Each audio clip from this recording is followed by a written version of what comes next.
Welcome! Today we will be learning about Mango Languages, a new language learning software from the ICC library. To get to Mango Languages, start at the ICC library homepage.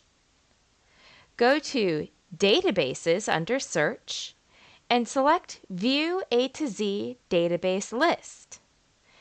Mango languages will be listed under the popular databases.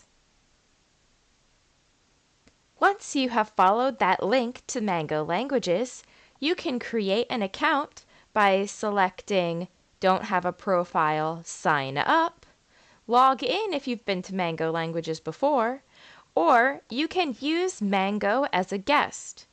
If you use Mango as a guest, you will not be able to save your progress in any of the language learning modules.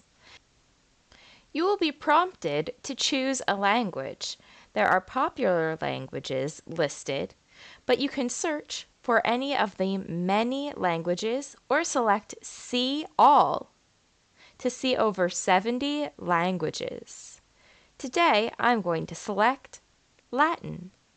You will be able to do a pre-test if you've studied this language before, and then if you're ready to learn, select Start Learning.